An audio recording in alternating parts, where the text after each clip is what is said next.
अस्सलाम वालेकुम। कैसे हैं आप सब? आज हम डिस्कस करेंगे इंग्लिश प्रेसी 2025 की सेंटेंस करेक्शन।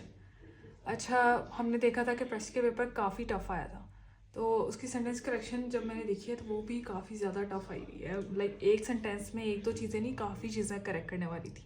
तो हम एक एक करके डिस्कस करेंगे क्या करेक्शन है और क्या उसमें रूल्स अप्लाई होते हैं। तो अगर हम सबसे पहले देखें तो पहला सेंटेंस था having been perpetuated for centuries the systemic inequalities and discriminatory policies of the government which has been institutionalized are a form of structural violence that affect marginalized communities। अब इसमें करेक्शन क्या क्या थी? सबसे पहले तो ये देखें कि यहाँ सेंचुरीज के बाद कॉमा आना था, ठीक है। अब कोई भी अगर आप देखें कि इंट्रोडक्टरी पैराग्राफ होता है ना, तो उसमें जो है ना इंट्रोडक्टरी पैराग्राफ से स्टार्ट हुआ हैविंग इन पैराग्राफ, तो उसमें ये जो है कॉमा नेसेसरी था, ठीक है। पहला एरर ये था कि इंट्रोडक्टरी फेज के बाद कॉमा मिसिंग था। दूसरा क्या था कि नॉन एसेंशियल क्लॉज में मिस यूज था कॉमा का, ठीक है। जैसे अब यहाँ पे विच हैव बीन इंस्टीट्यूशनलाइज, ठीक है। तो अब ये है कि अननेसेसरी क्लॉज है, तो इसमें हमने दोनों साइड पे कॉमा लगाना था। एक ये करेक्शन करनी थी हमने। उसके बाद सब्जेक्ट वर्ब एग्रीमेंट जो था ना एडजेक्टिव क्लॉज में, वो हमने देखना था कि विच हैज़ बीन इंस्टीट्यूशनलाइज लिखा हुआ है ना, ठीक है। तो उसके बाद जो है ना यहाँ पे सबसे पहले जो है नाउन का मसला था कि यहाँ सिंगुलर था तो वर्ब भी सिंगुलर आना था, तो यहाँ अफेक्ट की जगह अफेक्ट्स आना था, ठीक है। ये सब्जेक्ट फॉर एग्रीमेंट था रिलेटिव क्लॉज में, ये एक मिस्टेक थी इसमें, ठीक है। उसके अलावा हमने यहाँ पे विच हैज़ बीन लिखा हुआ था, पॉलिसीज था तो यहाँ हैव बीन आना था, प्लूरल था, ठीक है। तो एक ये गलती थी, इस तरह ये इसमें करेक्शन थी। अब हमने इसमें 4 एरर ढूंढ लिए थे। पहला एरर था miss use of comma after introductory phase. Second हम देखें miss use of comma in non essential, ठीक है, ये वेज और ये इनमें नॉन एसेंशियल क्लॉज में मिस यूज था कॉमास का। और तीसरा था subject verb agreement in adjective clause, ठीक है, यहाँ पे ये हैज़ बीन की जगह हैव बीन आना था। और लास्ट एरर था subject verb agreement relative clause में, कि यहाँ पे वायलेंस था तो हमें जो है प्लूरल सिंगुलर यूज़ करना था, जो कि प्लूरल यूज़ हुआ था वर्ब, ठीक है। वायलेंस के साथ इफेक्ट्स आना था, ठीक है। तो ये इसमें 4 गलतियाँ थी, आपने चारों ठीक करनी थी। नेक्स्ट हम सेंटेंस देखें तो वो आया था वो clean all the kitchen while our parents were out to dinner. अच्छा, ऑल का जो यूज़ है, ऑल जो है हमेशा प्लूरल काउंटेबल नाउन्स के साथ यूज़ होता है, जैसे all the aspirants, all the bureaucrats. ये अनकाउंटेबल नाउन के साथ यूज़ होता है, जैसे all the water, all the information. तो यहाँ पे सिंगुलर काउंटेबल नाउन के साथ नहीं यूज़ हो सकता था, ठीक है।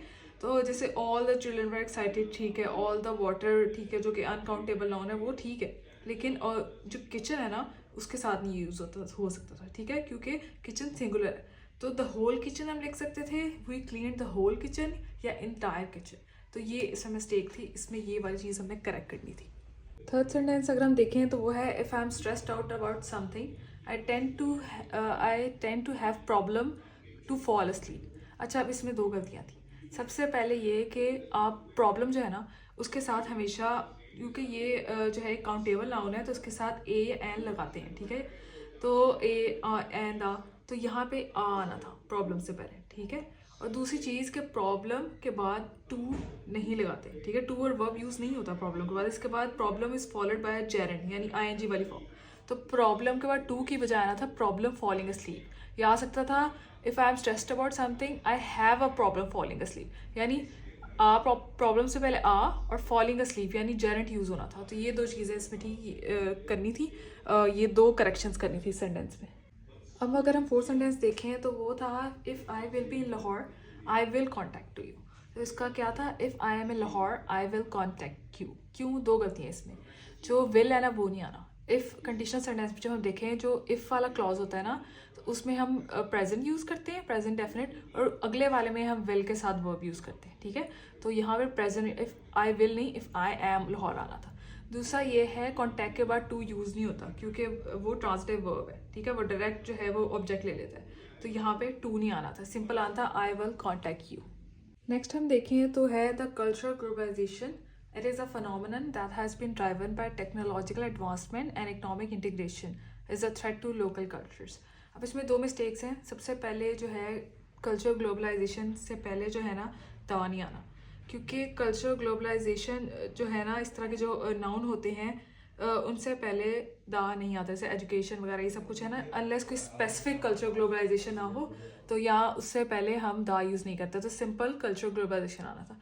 दूसरा ये है इट इज़ जो है वो ये एक अपोजिट फ्रेज है, तो इसमें इट इज़ अननेसेसरी है। तो culture globalisation a phenomenon that has been revival आना था। तो ये 2 करेक्शन इस पर हमने करनी थी।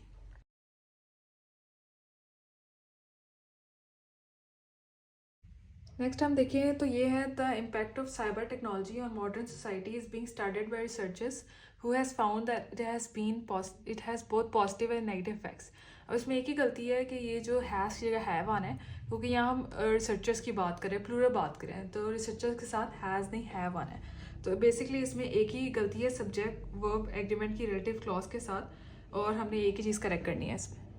नेक्स्ट हम देखें तो सेंटेंस है seventh, the experimental novel which blends elements of poetry and prose is a challenge to traditional notions of storytelling and narrative structure, but it will have been widely accepted by the time it is recognized as a masterpiece. इसमें एक ही गलती थी, will have been की जगह will be use होने, क्योंकि will have been future perfect है, वो हम तभी यूज़ करते हैं जब एक एक्शन फ्यूचर में कंप्लीट होगा बिफोर एन अदर इवेंट। जैसे बाय 2030 हम कहते हैं कि electric cars will have been replaced most vehicles, by next year she will have finished her degree, इस तरह की चीज़ों में ना, तो बाय द टाइम ने ऑलरेडी इसको एम्फोसाइज करी है, तो हम सिंपल फ्यूचर टेंस यूज़ करेंगे विल बी। इसमें सिर्फ एक ही करेक्शन करनी थी हमने। लास्ट सेंटेंस अगर हम देखें तो honour killings that having been perpetrated by the societies are exacting a deadly toll on the vulnerable individuals which are exacerbating norms more। अच्छा, इसमें 4 गलती हैं। सबसे पहले क्या है कि having been perpetuate गलत है, यहाँ पे have been perpetuated आना था। क्यों? क्योंकि हैविंग बीन जो है ना अननेसेसरी है यहाँ पे, क्योंकि परपेटुएट ऑलरेडी बेस फॉर्म में है, तो ये पास्ट पार्टिसिपल में होना चाहिए था परपेटुएटेड, ठीक है। तो perfect passive voice have been perpetuated सही आना था, ठीक है। नेक्स्ट आगे आ जाता है कि सोसाइटी से पहले दा अननेसेसरी है, ठीक है, तो यहाँ पे जो है वो दा नहीं आना था, क्योंकि जनरल प्लूरल नाउन है सोसाइटीज़, तो उससे पहले दा नहीं आना था। नेक्स्ट है कि विच का गलत यूज़ हुआ है, इंडिविजुअल्स के साथ हु आता है, ठीक है, कोई नॉन लिविंग थिंग नहीं है, विच जो है नॉन लिविंग चीज़ के साथ आ गया।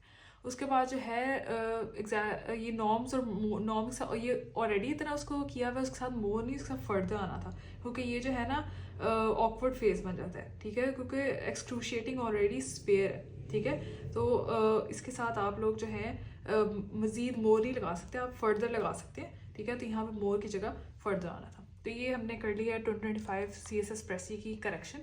अब हम आगे पंक्चुएशन और बाकी चीज़ें भी देखेंगे। मैंने आपको सारे रूल्स भी बता दिए हैं, और अगर आप कोई स्पेशल सेशन लेना चाहते हैं इंग्लिश प्रेसी का, तो मैं सेशन भी दे रही हूँ प्रेसी का। अगर आप वो लेना चाहते हैं तो वो ले लें, नहीं तो आपको जो मैंने रूल्स बताए हैं वो आप ध्यान रखें, और ये ज़्यादा चीज़ें जो मैंने आपको बताई हैं वही सारी करेक्शन करनी थी।